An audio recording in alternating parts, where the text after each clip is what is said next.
Fala aí, meus amigos, vocês estão bem? Eu espero que sim, eu tô bem também e sejam bem-vindos a mais um vídeo aqui no canal. Sejam bem-vindos ao meu quarto para eu poder conversar com vocês mais uma vez sobre alguma coisa bem interessante. Ou não, né? Mas como vocês já viram pelo título aí, provavelmente vocês clicaram porque se interessam, né? Eu gravei há um tempo aqui um vídeo no canal onde eu falo sobre o que não te contaram sobre o calvinismo, alguma coisa assim. Onde eu falo sobre a minha posição soteriológica, né? Nome esquisito para falar o que eu acredito sobre a salvação, como Deus salva pessoas.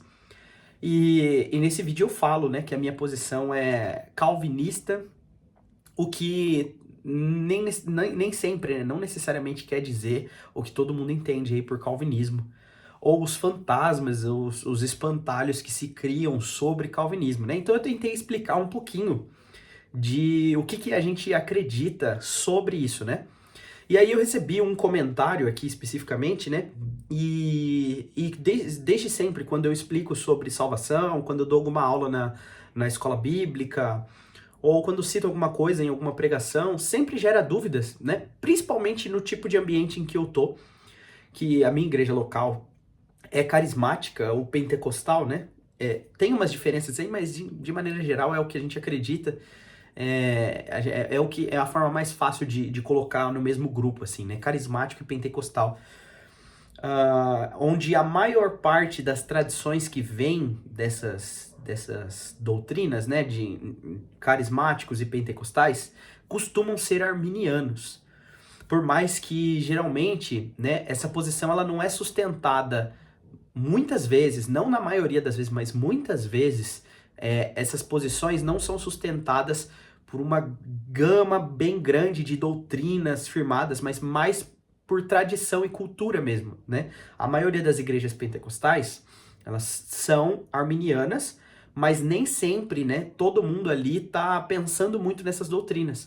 E o que acontece muitas vezes é que criam-se espantalhos, como eu falei, sobre calvinismo, né? Por exemplo, por muito tempo mesmo eu achei que calvinismo era uma parada, tipo assim, cara, quase que diabólica, sabe? Pode parecer muito estranho se você não veio de uma tradição como a minha.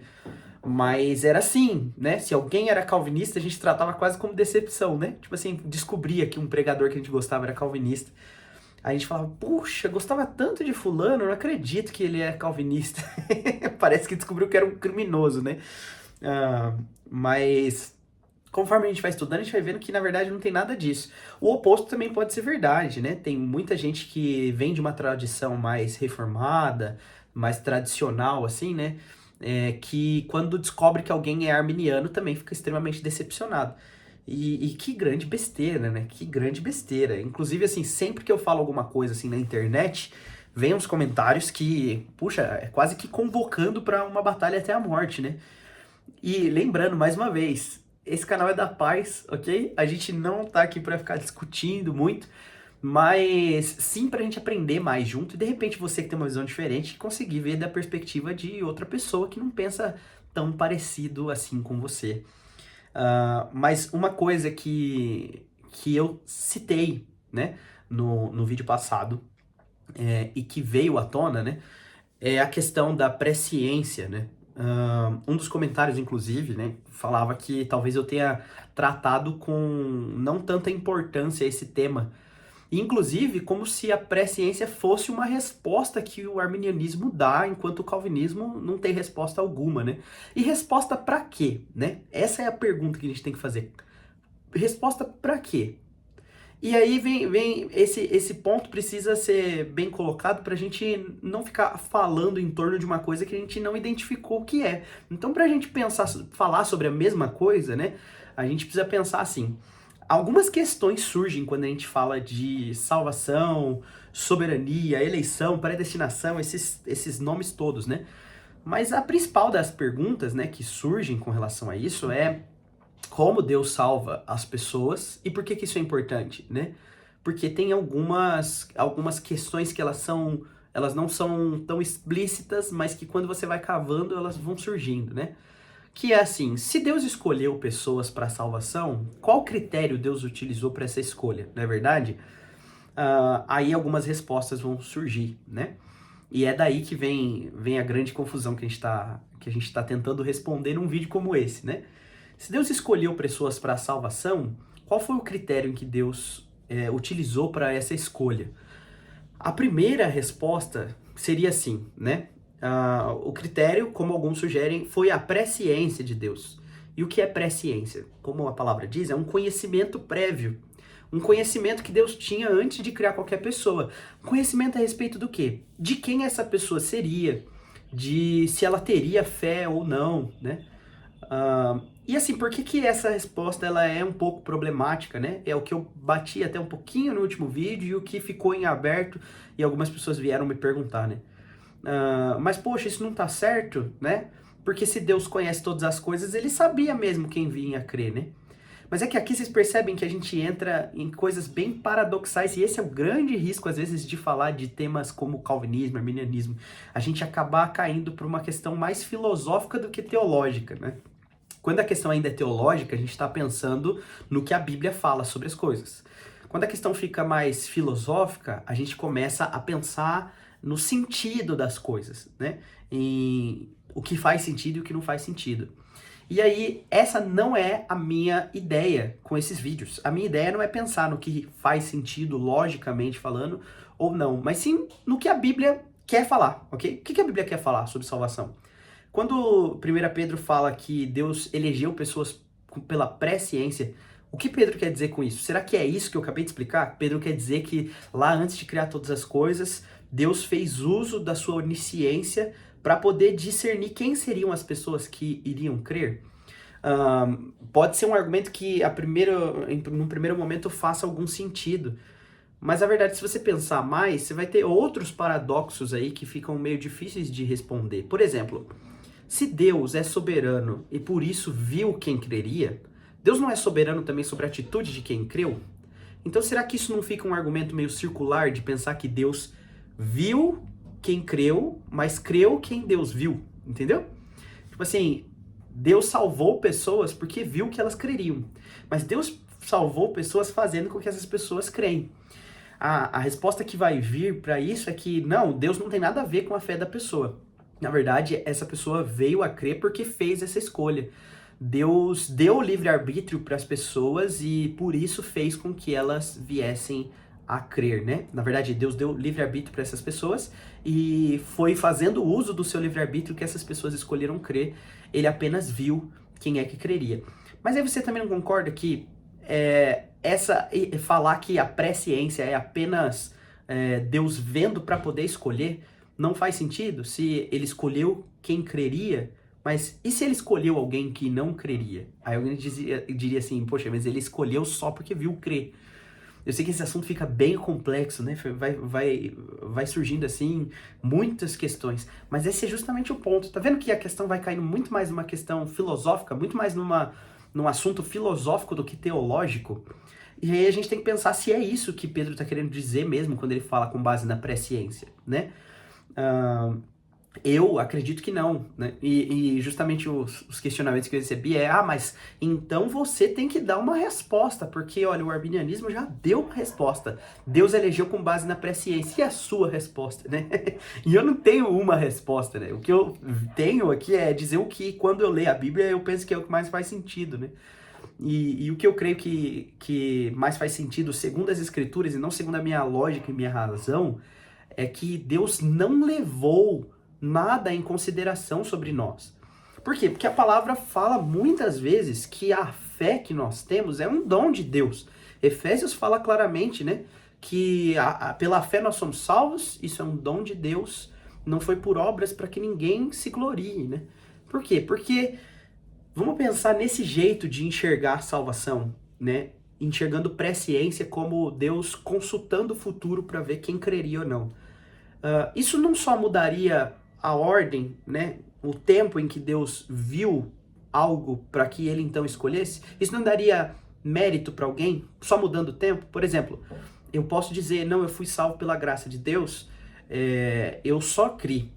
Aí a pergunta é, mas e como a gente explica que Deus escolheu você? Aí a explicação seria, ele escolheu porque ele viu que eu creria. Ele viu lá no passado. Você percebe que o mérito continua recaindo sobre o salvo e não sobre o salvador? O mérito continua caindo em, não, Deus me escolheu porque ele viu que eu creria. Ou seja, é o que Deus viu sobre mim que determinou a obra da salvação. E eu quero fazer aqui um disclaimer também, de lembrar assim que eu estou respondendo a algo que chegou a mim do último vídeo, né, aos comentários. Mas eu tenho total consciência de que essa não é a visão sustentada por todos os arminianos e talvez nem pela maioria dos arminianos. Justamente porque, como vocês estão vendo, é um argumento que fica difícil de ser sustentado num todo. É quase como se pegar só uma passagem para poder sustentar um ponto muito grande, né? Isso cairia em outros problemas, isso traria outros problemas para a questão. Então, como a gente lida com isso? Deus escolheu pessoas com base em quê? E a resposta é, Deus escolheu pessoas com base em nada, né? Porque qualquer coisa que Deus tivesse visto a respeito de mim, para poder ditar, olha, é isso que o Vitor tem de diferente, por isso eu vou escolhê-lo, isso seria algo pelo qual eu poderia me gloriar, né? Isso seria algo pelo qual eu poderia olhar e dizer, puxa, graças a Deus que me viu, mas também graças a mim, né? Que tinha algo para Deus ver. Então, não. Mas então o que a Bíblia quer dizer com presciência? Ora, a Bíblia quer dizer o que disse, que Deus me viu. Antes mesmo de eu vir a existir, ele me viu.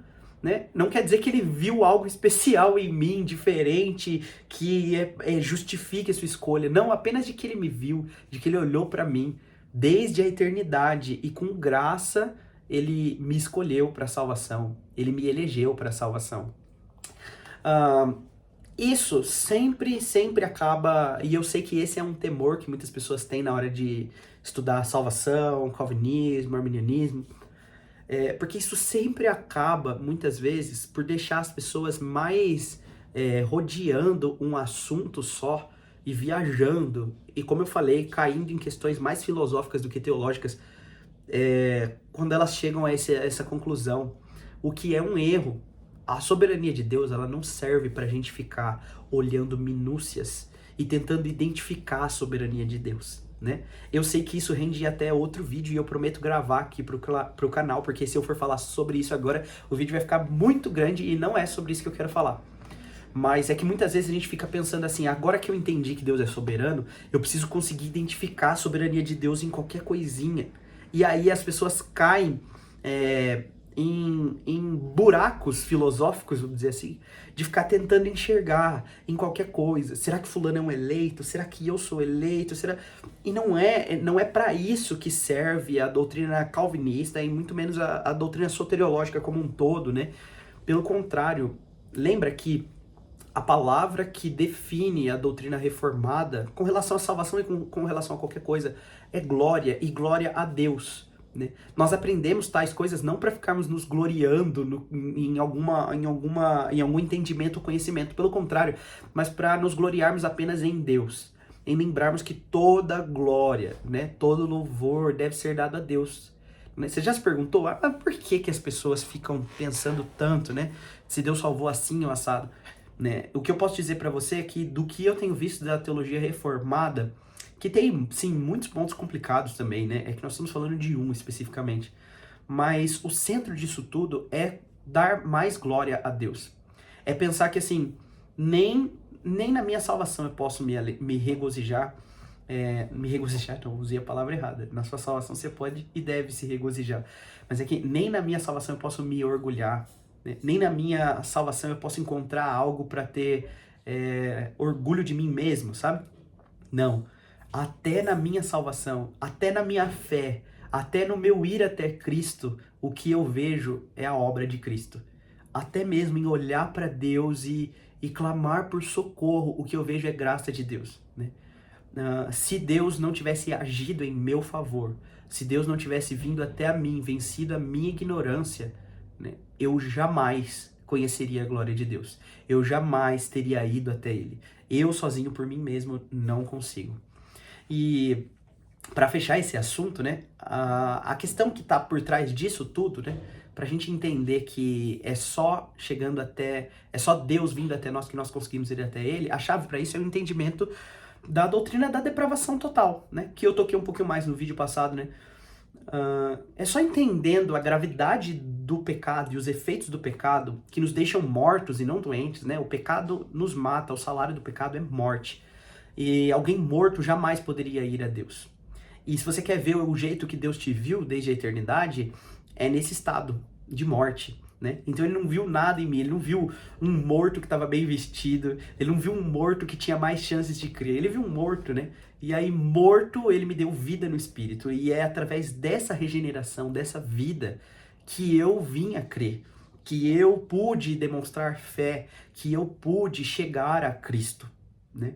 Que morto pode se regozijar de ser ressuscitado? Que morto pode dizer assim, ah, eu morri, mas eu morri numa posição melhor, fulano morreu numa posição... Não, isso não existe. Mortos não veem a vida, mortos não podem fazer nada para vir a vida. É só Deus quem pode trazer vida a um morto, é só Deus quem pode salvar um pecador, ok? E é por isso que eu vejo dessa forma, tá bom? Eu espero que fique mais claro, lembrando, o canal é da paz, então a ideia aqui não é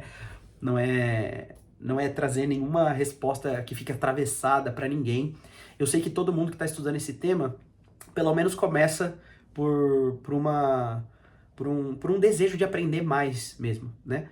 E é importante que a gente permaneça assim. No momento em que a gente começa a querer aprender essas coisas só para ficar respondendo pessoas na internet, coisas assim, a gente perde o principal ponto. Lembra, toda essa teologia deve servir ao principal ponto, que é glorificar a Deus. Tá bom? Espero que você tenha entendido. Se tiver alguma dúvida, se ficou algum ponto em aberto do que eu falei, é bem provável, né, falar sobre esses assuntos assim. Vocês sabem que os vídeos aqui não tem cortes, então eu só vou falando.